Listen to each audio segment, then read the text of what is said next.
The mountain of Isandlwana in eastern South Africa. On the 22nd of January 1879, this was the site of one of the most humiliating defeats ever suffered by the British Army.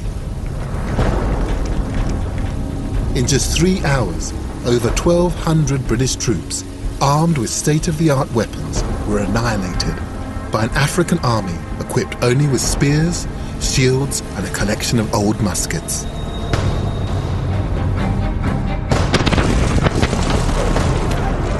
The enemy responsible captured the British imagination and went down in history as one of the most fearsome and powerful kingdoms in Africa, the Zulu.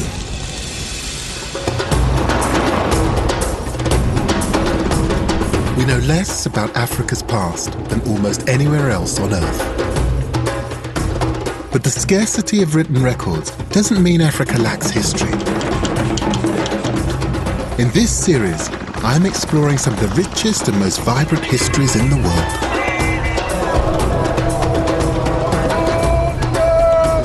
I'm traveling across South Africa through some of the country's most spectacular landscapes to discover how a tiny ethnic group born in a period of turmoil could become one of the most famous and celebrated kingdoms in history.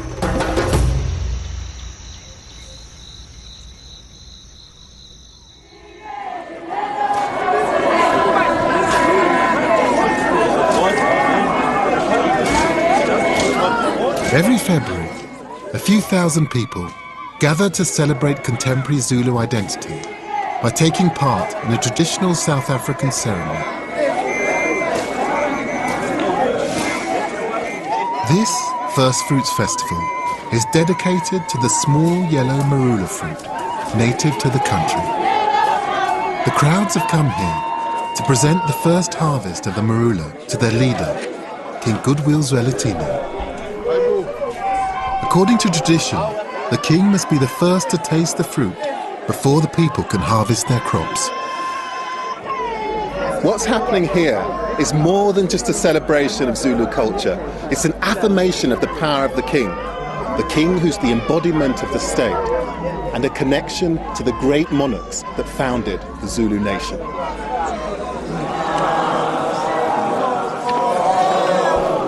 Zulu identity was shaped by a series of powerful kings. According to oral tradition, the original Zulu chiefdom was established in the 17th century by the founding patriarch, Malandela. It was his son Zulu who gave his name to the people. Zulu means heaven. They became known as the Amazulu, the people of heaven.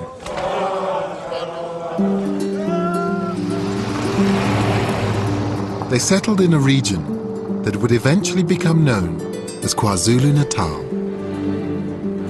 Bounded by the Drakensberg Mountains in the west and the Indian Ocean in the east, it's a landscape of rolling hills, deep river gorges, and fertile grasslands. I do love this bit of South Africa, KwaZulu-Natal. There's something about it that feels very authentic. I mean, so much of South Africa is so like Europe, but this feels really like Africa. At the end of the 18th century, the Zulu were just one of a patchwork of small chiefdoms that occupied this region. For over 100 years, they'd lived in relative peace, raising cattle and cultivating their fields. But then, everything began to change.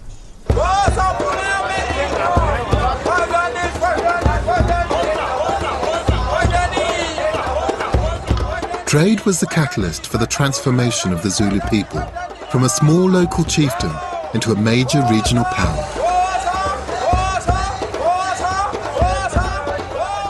Europeans had been trading in southern Africa since the 16th century. On the west coast, the Dutch and later the British controlled the city of Cape Town, while closer to Zulu territory, the Portuguese had a trading post at Delagoa Bay.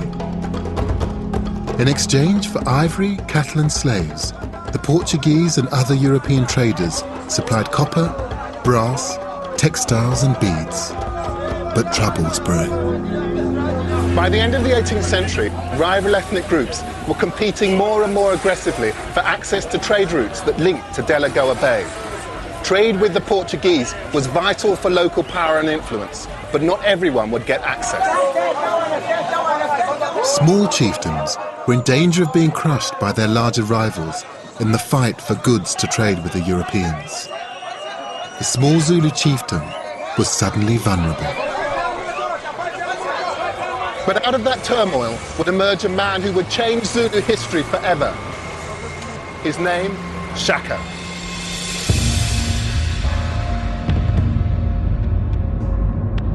Shaka was a king and a soldier and the founder of the Zulu nation.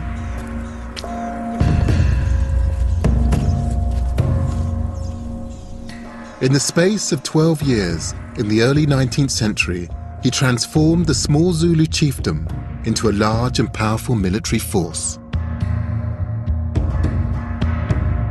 Although he became an icon of the Zulu people, Shaka's legacy remains deeply contentious, something not helped by the myths that surround his biography. What's really frustrating about Shaka's life is that there are hardly any contemporaneous written records.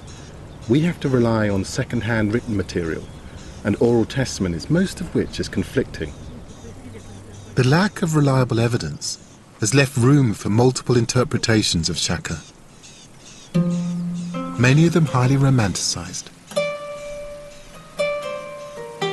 Respected sources suggest he was born in the 1780s, the eldest son of a Zulu chief.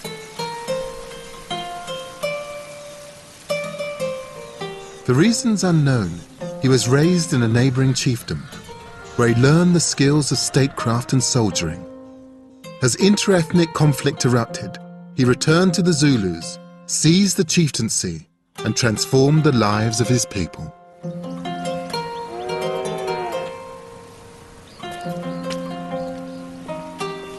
One legend portrays Shaka as a benevolent patriarch. As a young man, he is said to have worked as a herdsman. One day, he was out in the fields when he was distracted. As a result, he lost his herd. The shame he felt had a profound effect according to the story. Shaka learned from his early experience as a herdsman that it was important to look after every single member of your flock. He spent the rest of his life trying to compensate, making sure that security and discipline were the central focus of Zulu life. To explore one view of how Shaka built the Zulu kingdom, I'm meeting Makawi Biela, a descendant of Shaka himself. Before Shaka, there was no Zulu Empire. Shaka, through his intelligence, is the one who created the Zulu Empire.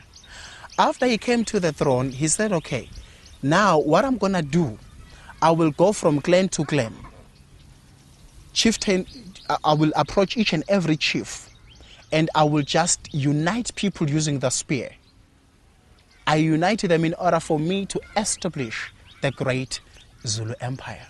But were people scared of him, or did they respect him, or was it a mixture of the two? Mixture of the two. Some feared him, because for those who refused to join his faction, you know, they knew very well what would happen to them. Yeah. A spear would be put into use. There are so many other people who said, no, we cannot tolerate this. We cannot live under your control. But there must have been good reasons why people stayed within the Zulu nation. What was so attractive about the Zulu state that Shaka was building? What were the wonderful things that he was giving to the people that they didn't have before? Well, the thing that people never had, they were not united. They were like having small clans here and there. He was emphasizing unity.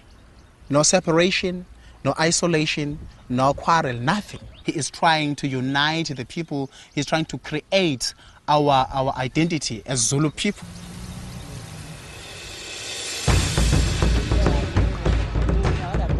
Many Zulu today venerate Shaka as the protector and defender of the people. They give him credit for reforming an institution that shaped Zulu identity and transformed its fortunes, the army.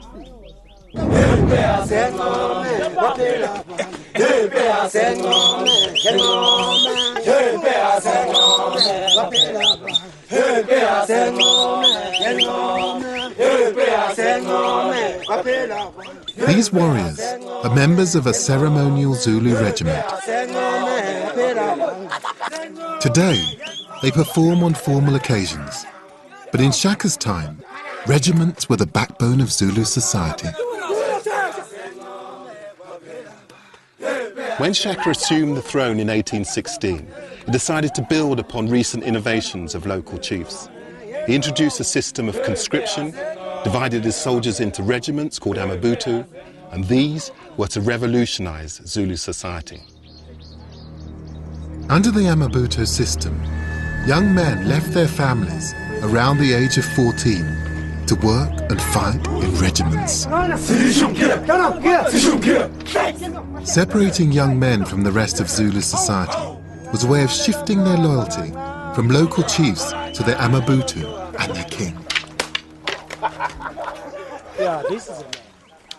One of the leaders of the regiment is Ungamizi.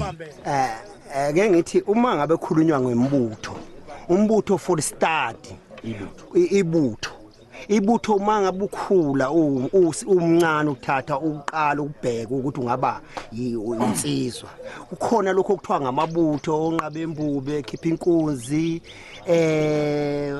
ofela phakathi kanjalo kanjalo niyabuthwa ukubuthwa kwenu lapho nisuke nenzela ukumela ubuntu benu noma umela isiZulu njoba singakwazi sinamagama ethu nje ukuthi mina ngizalwe kunye nawe kodwa sibuthwe kanye kanye kuthiwe siyinqabe embube ukhipha inkunzi umanukelana ufela phakathi kwakubuthwa for the start. To the military system, it's actually part of the culture, and the culture is part of the military system, that in a way it's absolutely fundamental to Zulu culture. Yes.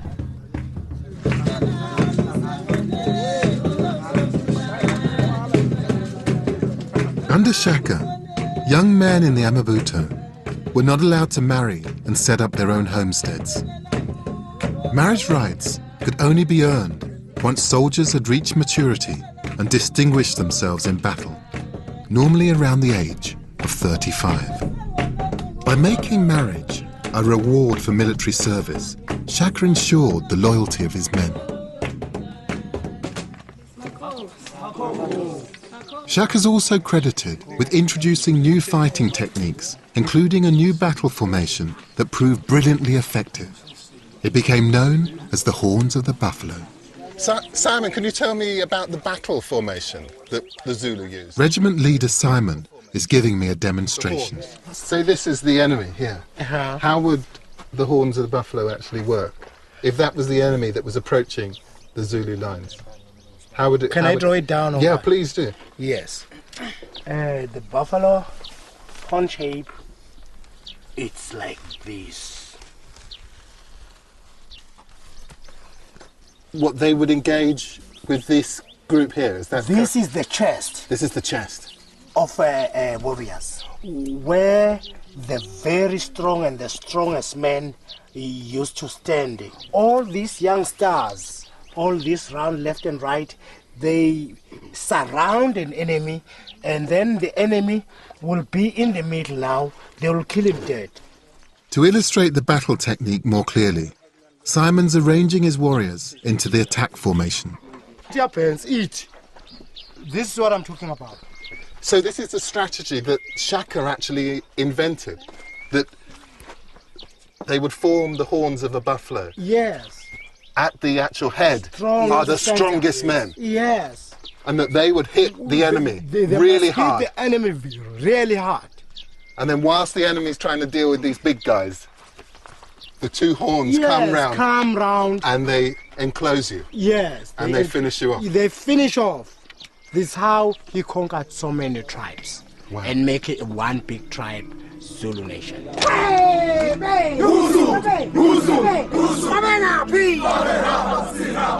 So they're actually singing, "We are the bull, but we will destroy you." I mean, that metaphor of cattle, it's obviously so deeply infused into the Zulu. And it's just amazing to see it brought to life in these kinds of performances.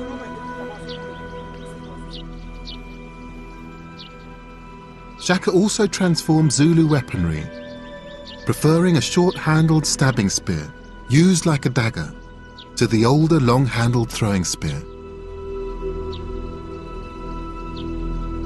What is so much better about this than what went before?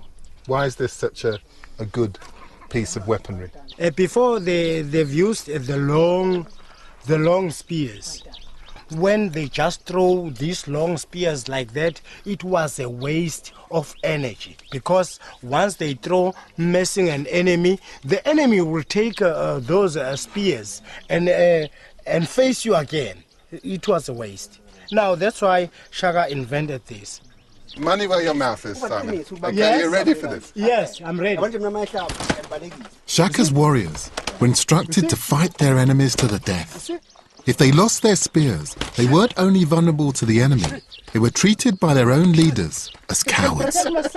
This short spear is your life. If you lose your short spear, you're dead. What you can say? Where is your spear? You lost it running? Huh? You must be taken to the place called Kwankata. What would happen to you at Kwankata? If someone have done wrong, like you lost this short spear, that's a serious case. You'll be taken by the very strong man. You'll be struck in the head, dead. In that place, always the vultures are turning around that place. As soon as you have been killed, the vultures will get into you, take some eyes out, and you know, that's how it is.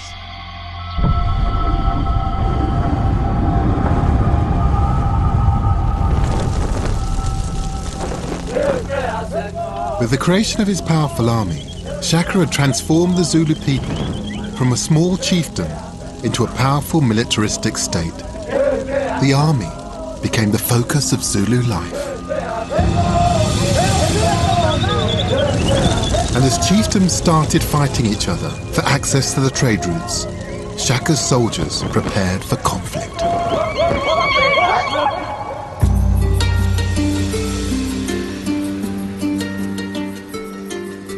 The early Zulu kingdom wasn't like a European kingdom with palaces, crown jewels and a civil service.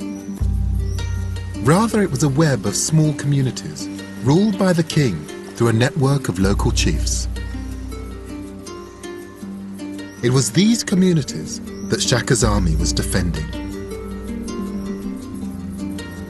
They lived in clusters of small houses whose layout has changed little since King Shaka's time. This is the Nkandla Valley in the heart of KwaZulu-Natal. This whole area is peppered with traditional Zulu homesteads, and I'm about to visit one. While the designs have changed over the years, the homestead remains the focal point of Zulu society. I've been invited to meet the lady who lives here. Hello?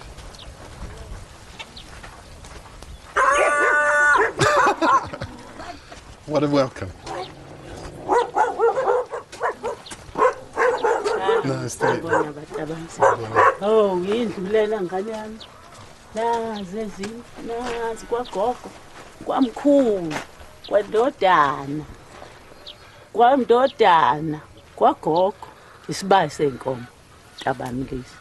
It's a beautiful place you have here. How many people live in a homestead of this size? Awu. Bayisithupha. Kodwa lezi ezinye izindlu abangasekho abantu. Sekuyizindlu zami. Yes. Bayisithupha bakhona. Ukuba nyoyenzike kuphunguka likhaya. The layout of the homestead reflects the structure of Zulu society as a whole. Oh, how beautiful. You just look at this. Zulu culture was patriarchal and polygamous. Each house in the homestead functioned like an individual room, with the married man's house at the rear, surrounded on both sides by those of his wives, children, and extended family. This domestic structure was the same throughout Zulu society, making the homestead the smallest building block of Shaka's empire. And at the centre of the homestead is its most important feature. This is a traditional Zulu cattle corral, and they were usually placed right in the centre of a Zulu village, and that was partially for security, but it's also a measure of the importance of cattle. They are the central focus of Zulu society.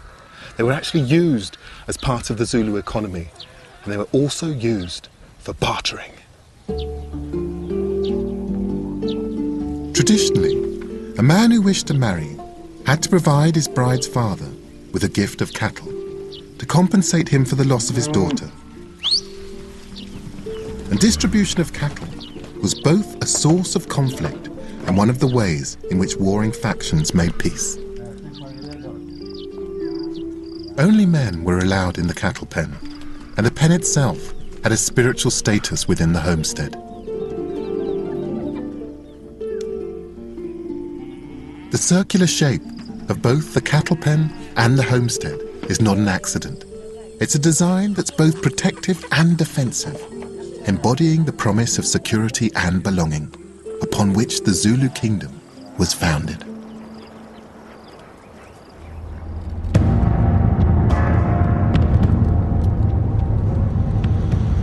But for Shaka, it wasn't enough just to protect his own people. The Zulu were just one of a number of chiefdoms competing for power in a period of turmoil. For many, it was a case of conquer or be conquered. With his powerful new army, Shaka was able to set about turning his Zulu chiefdom into an empire. For 4 years, Shaka then embarked on a period of aggressive regional expansion. He annihilated his enemies and forced people off of their land. It was a period that became known as Umfakane, the crushing.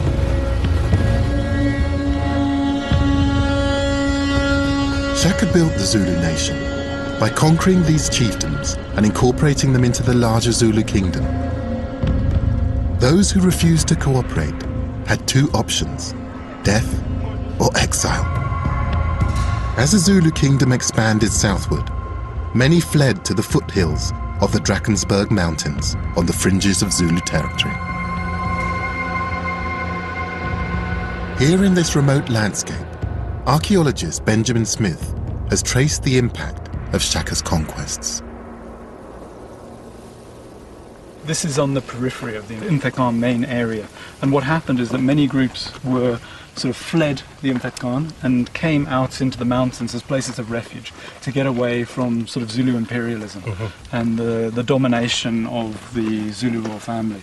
And so chiefs that wanted to still retain independence, or that were kicked out for some reason or another, ended up in these kind of areas. And they would come here for security and safety, and to get away from the things that are happening down in the main sort of centre of Umfekan activity. But before the refugees of warfare came here, this region was already inhabited. It was home to hunter-gatherers known as the Sand People. Hardly any traces of the Umfakani remain, but one remarkable piece of evidence survives. Benjamin's taking me to see a tiny fragment of a sand rock painting depicting a warrior, perhaps a refugee from Shaka's conquests. Okay, so here we are. There is the great painting of a man carrying a shield. Beautiful. Probably painted in the 1810s or reflecting on things from 1810, 1820, exactly the time of the Umfekan.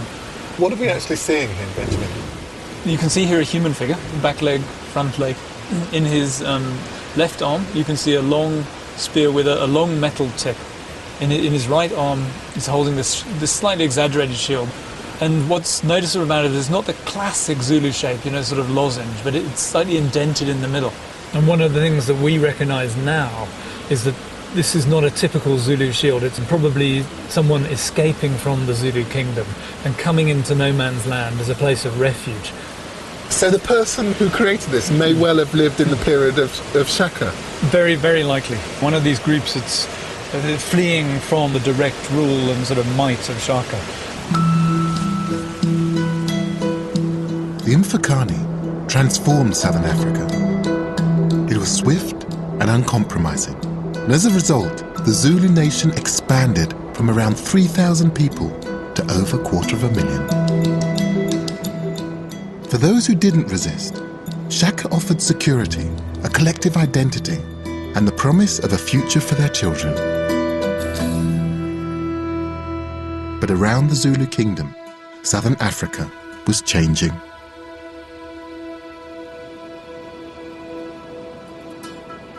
In 1824, a group of British traders landed in a small lagoon on the east coast of southern Africa. Today it's Durban, the largest city of KwaZulu-Natal. The traders established a base and quickly made contact with King Shaka. Their arrival would have profound consequences for the Zulu kingdom. This is Francis Farewell Square, the location of Britain's first trading post in Natal. From a collection of huts on this site, Britain traded with the Zulu in textiles and metals, and they exchanged those goods for animal hides and ivory. And those first traders' accounts would shape the reputation of Shaka for decades.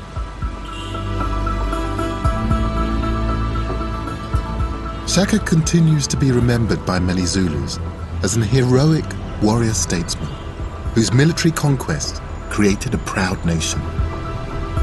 But 19th century British accounts of Shaka offer a darker view. They wrote of a brutal despot who maintained internal control by terrorizing his own people.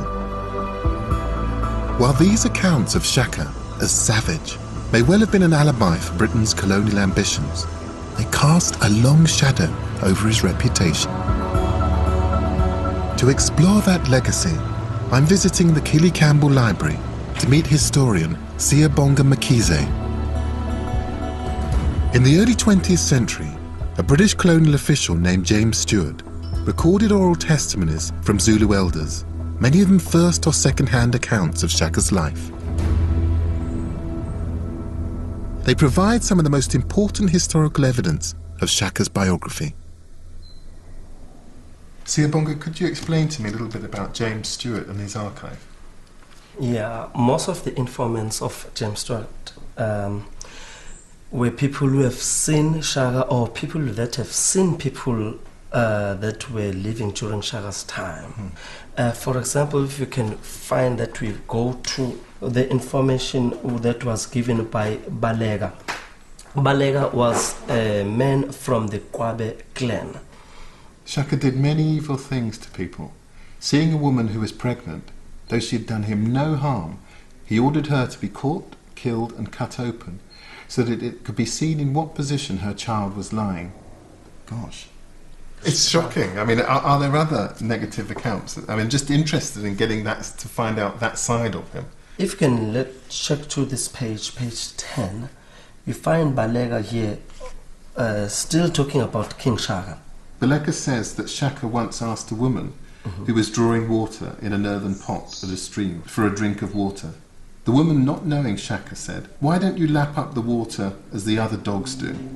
thereby refusing him the drink. Shaka marked her down.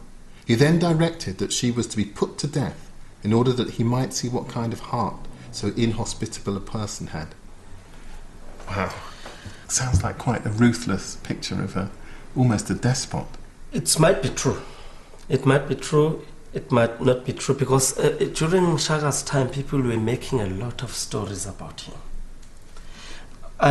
Those stories were constructed by different people because they wanted to find so that people, others, to believe that I've seen Shaka or I've been in Shaka's court. Then people will tell a lot of lies. But it seems like Baleka is not a fan of Shaka, whichever way we cut it, that these are a variety of fairly awful things that Baleka feels that Shaka has done. But are there views then, by contrast, that are very positive? Yes, here, Janji. He talks about Shaka as a good character or as a good king. My father said Shaka was a great king and Yes. very clever because he defeated all the chiefs in every direction. Yes. He was very resourceful. You remember that clans were living independently all over the country. Then he managed to defeat them and make them one nation. I found that really fascinating. There's obviously a broad range of different interpretations of Shaka. But you know this material probably better than anyone. I mean, who do you feel Shaka was, and how do you feel about him? If I can say, let's bring back Shaka now, he can make a good politician. For me, that's how I see Shaka. It was just a game of the day that he could kill other people to get what he wanted to get. But he was a great politician.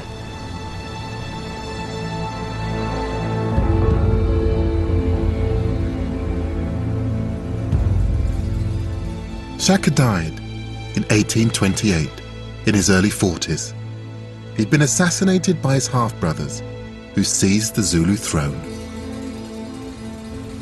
As happens so often with historical research, when you get close to the subject, they seem almost to dissolve in ambiguity. I mean, Shaka is a very complicated man, that he's part despotic leader, but at the same time, he's a very charismatic individual who transforms Zulu society. And one has to think that he left huge shoes to fill. The legacy of this man is enormous. Shaka's death marked a break with the past. His successor, King Dingaan, decided to build a new royal residence in the heart of Zulu territory, the Amakasini Valley. This is Ngungunklovu, the site of Dingaan's royal compound. When it was built in 1829, this compound would have contained around 1,500 small beehive-shaped houses, clustered 8 deep around a central cattle pen. Between 5,000 and 7,000 people lived on this site. When Dingaan seized control of the Zulu throne, he took control of a nation at its absolute zenith. During his 12 years of rule, Shaka had expanded Zulu territory from 10 square miles to over 12,000. He left a standing army of more than 40,000 men and ruled over a population of more than 250,000 people. But the Zulu faced a new threat, and that was to come to a head here. Beginning in 1836, groups of Boer settlers, descendants of Dutch, German and French farmers, set off from the Cape Colony in search of new land. Their leader was Piet Retief. In late 1837, they arrived in Zulu territory. After a series of skirmishes, Dingaan agreed to give them land in exchange for cattle. To seal the deal, some 70 Boer farmers travelled to Dingaan's royal residence. The Boers' arrival was provocative. They rode into the royal enclosure on horseback, firing their weapons. It was a display that Dingaan interpreted as insulting and aggressive. Before their departure, the Boers were invited to Dingaan's homestead for a final leave-taking. As was traditional, they were asked to leave their weapons outside. Whilst 2 Zulu regiments did a ceremonial dance, Dingaan stood up and he shouted, "Seize the wizards!" And the Boer were taken away, and one by one they were clubbed to death.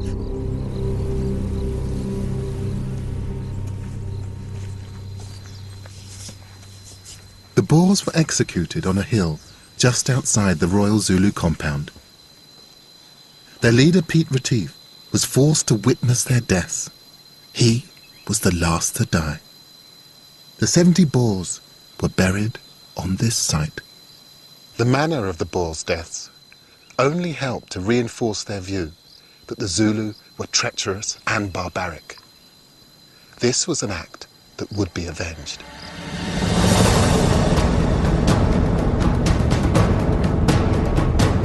9 months after the massacre of the Boers, their compatriots appointed a new leader, Andries Pretorius. He organized a commando of 470 Boers to take the fight to the Zulu. By the 15th of December, 1838, the Boer party had advanced towards the banks of the Nkome River. They halted their wagons and set up camp, today commemorated by this monument on the spot. What happened next would become a turning point in Zulu history. The Boers developed a defensive strategy for dealing with attacks from the indigenous population that they encountered on their treks. They'd circle wagons and place between them wooden fences and pack these spaces with straw. This allowed for a large space in the centre in which they could protect their families and their livestock. They called this a laager. The Zulus attacked at dawn, but the Boers' improvised fortification gave them a crucial tactical advantage. The circular shape of the laager meant the Zulus had no clear point of attack. In their confusion, the Zulus made a crucial tactical error. The left horn of the Zulu army attacked before the chest or the right horn were ready. They came under sustained Boer gunfire, and they were forced to retreat, and many of them ended up in the river. The Boers advanced and fired down onto the Zulus massing in the riverbed. The Zulu were unable to engage in close combat with their short spears. Around 3,000 Zulus were killed. Their bodies filled the riverbed and turned the water red. The battle became known as Blood River.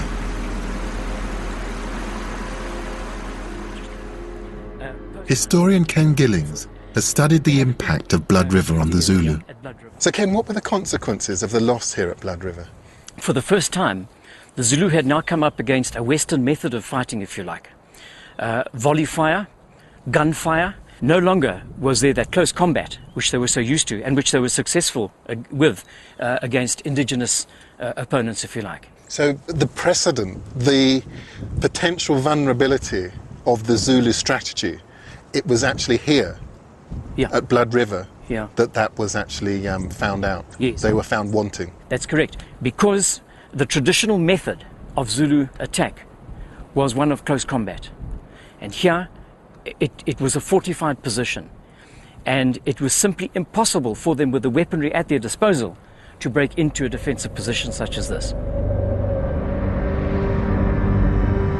The defeat at Blood River split the Zulu kingdom in two and plunged it into civil war. 3 decades of instability followed. The Zulu were only just recovering when an event 800 miles away, deep in Boer territory, destabilized the Zulu kingdom even further.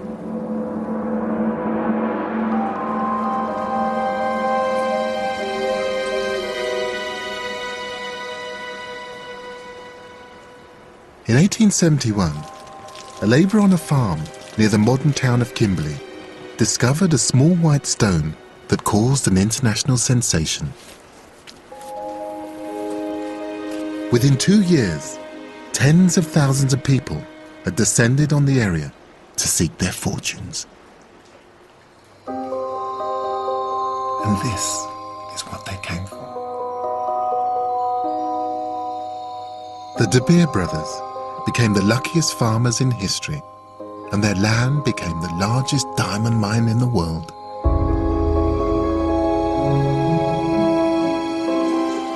By the mid-1870s, the town of Kimberley had become the African equivalent of the Klondike. Filled with prospectors, speculators, powerful European financiers. Together with vast amounts of gold discovered in the 1880s, diamonds would transform South Africa.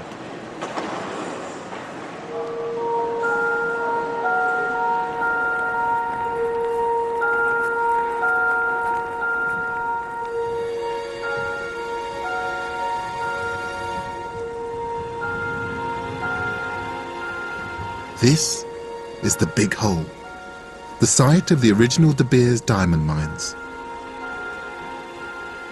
Before it was exhausted, the mine was excavated to a depth of 1,097 meters. The first 240 meters were dug by hand with picks and shovels, making this one of the world's biggest man-made excavations. It also meant to accomplish this, the mine owners developed a near insatiable need for one thing: labour. They turned to local African men, but here they encountered a problem. The increasingly complex mining operations required a consistent labour force. But African workers, many from traditional chiefdoms, tended to work in the mines for short periods and then return home, leaving their employers in the lurch. To control their black labour force, the mine owners introduced barrack-style compounds.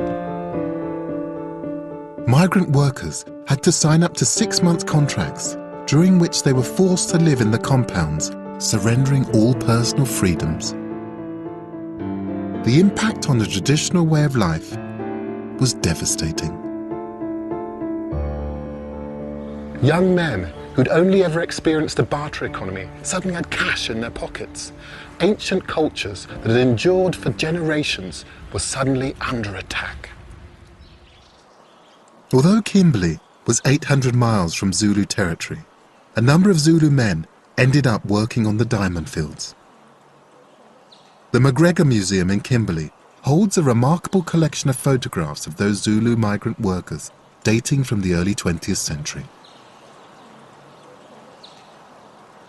They were taken by a compound guard and amateur photographer, Alfred Duggan Cronin.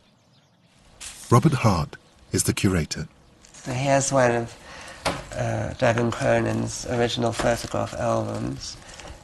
Rather than photograph the Zulu workers in their mining clothes, Duggan Cronin encouraged them to dress in their traditional costumes and pose in elaborate tableaux. He took some quite startling photographs. For example, this one, which he's called a Zulu MP on the march, but it's these mine workers in their traditional dress on a mine dump. Here's another study. This is a portrait of a Zulu warrior. The man's in his traditional attire. He's obviously a very good photographer. They are beautiful things. Yes, here's another one. Instructions from the chief, and they Zulu scouts. Again, the most startling thing is the mine dump in the background.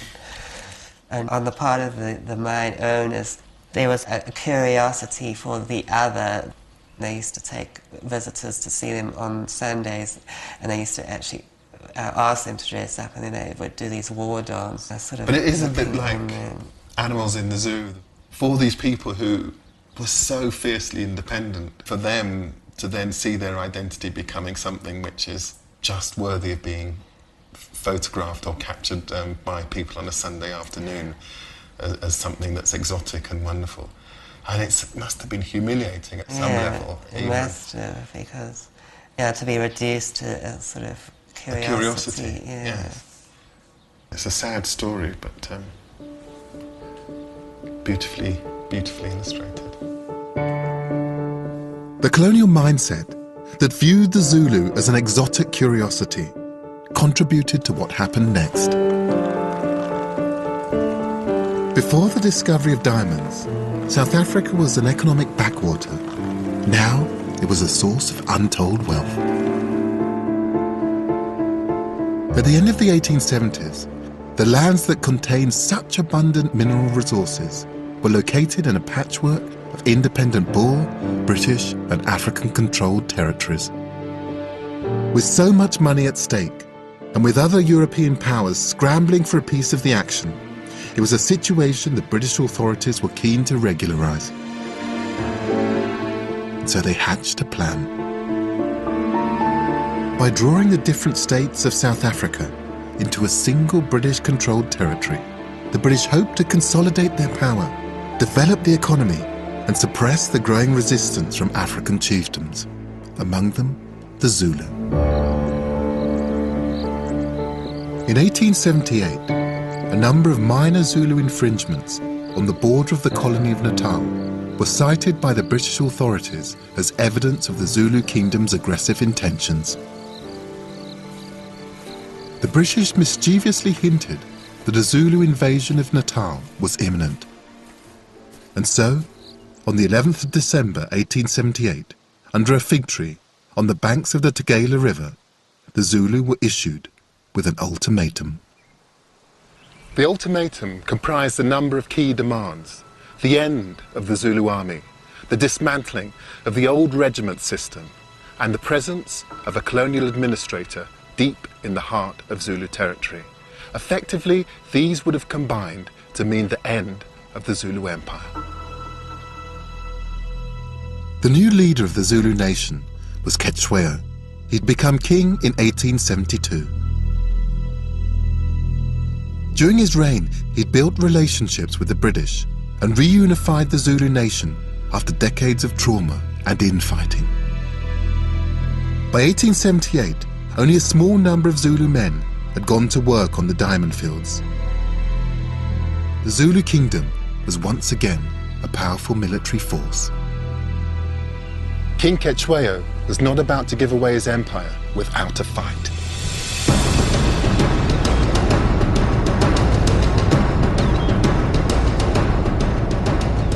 On the 11th of January 1879, 3 columns of British soldiers, led by Lieutenant General Lord Chelmsford, moved into Zululand.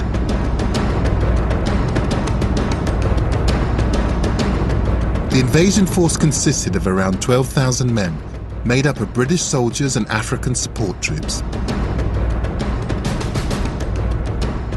On the 20th of January, the central column set up camp deep inside Zulu territory. They chose a wide expanse of land beneath a rocky outcrop named Izandlwana. The British troops remarked that the distinctive mountain resembled the Egyptian Sphinx. Lord Chelmsford believed the Zulu would employ guerrilla tactics rather than engage in a single large battle, so he decided to take the fight to them. But he was mistaken. In what can only be described as a catastrophic mistake, Lord Chelmsford decided to split his troops, leading the bulk of his men down through that V in the mountains, right deep into Zulu territory. But what he didn't know, at that very moment, massing on the other side of those adjacent mountains were 20,000 Zulu troops.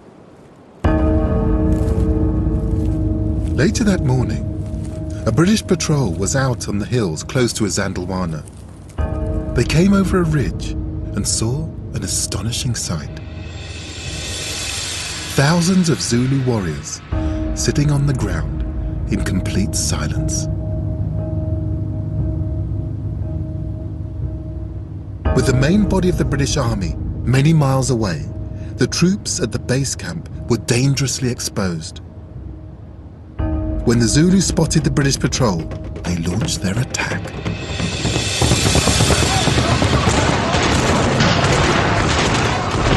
As the British started firing their weapons, the Zulu took on their traditional Horns of the Buffalo formation. The toughest troops in the chest took on the British infantry. The 2 horns spread out to fully surround the British positions. The Zulu descended in their thousands, using their short stabbing spears to attack the British in the hand-to-hand fighting style that King Shaka had favoured. The result was carnage.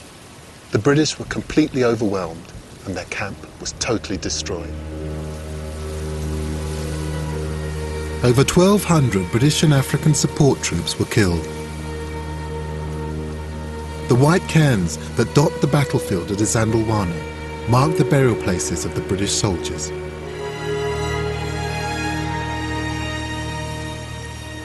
Lindizwe Ngobese is the great-great-grandson of one of the Zulu warriors who fought at Izandlwana. How does it make you feel, having that personal connection to what happened here? It makes me feel proud. Here now, Zulus now, they are fighting within their kingdom, and also they are now aware that the British now, they want to do away with their kingdom. They do not want to lose it. Let's fight and die for it. And do you feel that those people who died, that they died for something which was worthwhile? I think so. That is the only Zulu kingdom we've got, nothing else. Losing this one, we've got nowhere to go. Today we're here, we're proud of what they did. It was not nice, but you know, they did it for those descendants. Today it's like this, we're very proud. Many Zulu today celebrate the Zulu military and remember Zandilwana as the kingdom's finest hour. The Zulu nation had been threatened with destruction, but its army had responded with focus and discipline. Their victory had embarrassed and shaken the British, but it was a victory that would be short-lived.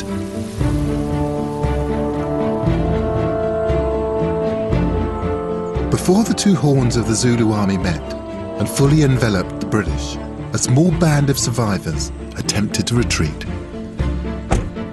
They were trying to make their way to a small British garrison and field hospital 8 miles away. It was known as Rorke's Drift. At the time, it was occupied by around 150 British troops. The field hospital here at Rorke's Drift sits on the banks of the Buffalo River in what was then the British-run territory of Natal. Now, Cetshwayo had expressly forbidden his troops from entering the British colony, but in defiance of their king, 4,000 men, the men who made up the rump of the earlier battle formation at Isandlwana, entered this area with the express idea of attacking the hospital. This was going to be a repeat of their earlier victory. The British realised there was no point in trying to flee.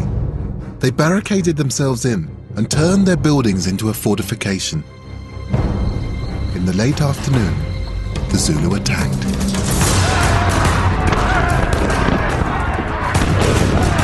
They laid siege for over 5 hours and at one point actually broke through the British perimeter. But remarkably, the British prevailed. With thousands of rounds of ammunition and state-of-the-art weapons, the British were able to see off the Zulu. The Zulu withdrew, but not before over 500 of their men were killed. Rorke's Drift went down in history as a legendary British success. 11 of the soldiers who defended the site received Victoria Crosses for bravery, the highest number ever awarded to a regiment for a single battle. But an event that went down in history as a triumph for the British was a catastrophe for the Zulu. Come and have a seat. It's a nice place to sit and have a chat. Rob Caskey is an expert on the Battle of Rorke's Drift. So Rob, why did the Zulu fail here at Rorke's Drift? Well, there are a number of factors as to why they lost here at Rorke's Drift, Gus. The fact that it was a prepared defensive position, the fact that the Zulus were overconfident and didn't really have a battle plan as to how they would attack this place. And when the initial attacks were repulsed here, I think a huge amount of the fight was knocked out of the Zulu. And what was the Zulus' attitude to modern weaponry?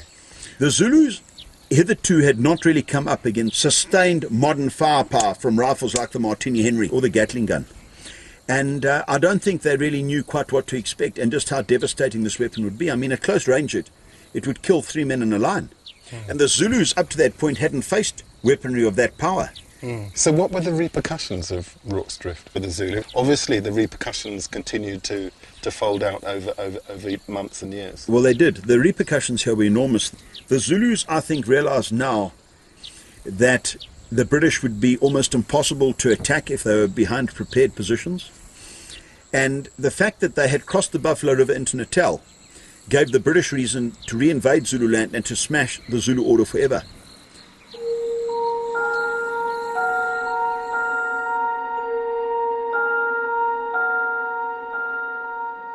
"5 months after Isandlwana and Rorke's Drift, the British Army returned to Zululand, 25,000 strong. This time, they were determined to finish the job. After a series of battles, the decisive Anglo-Zulu clash came at the town of Ulundi, a few miles from Cetshwayo's royal compound. This monument marks the site of the battle.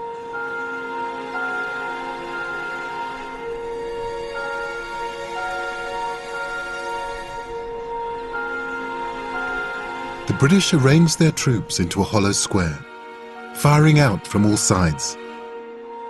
It was the kind of fixed fortification that had proved so successful at Rorke's Drift. The sweeping horns of the buffalo were no match to the British block formation, particularly when backed by serious artillery. The Zulu lost 1,500 men, the British by comparison 13. This was the end of the Zulu Empire. Using a well-tried divide-and-rule strategy, the British sliced up the kingdom into 13 individual chieftaincies, each led by an enemy of King Cetshwayo. The kingdom was plunged into a bitter civil war in which more Zulus died than in the whole of the Anglo-Zulu conflict. Cetshwayo was captured and imprisoned. He eventually made his way to England to plead his case to Queen Victoria, but he died in 1884. The glorious kingdom that Shaka had built had been systematically destroyed.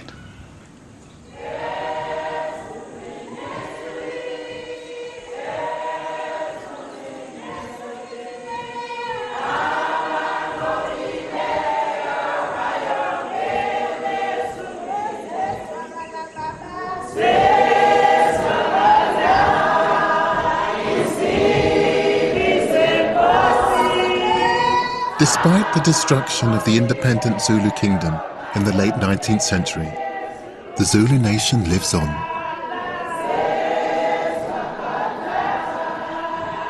Though it is no longer a sovereign state with a standing army, the Zulu people remain the largest ethnic group in South Africa.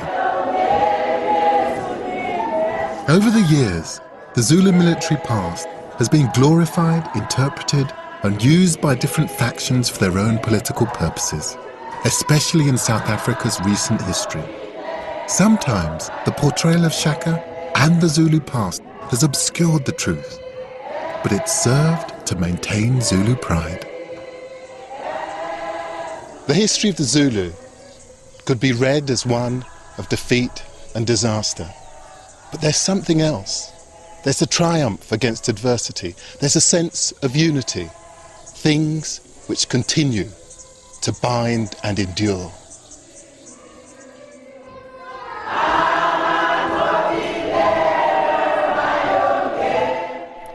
And The Lost Kingdoms continues next week.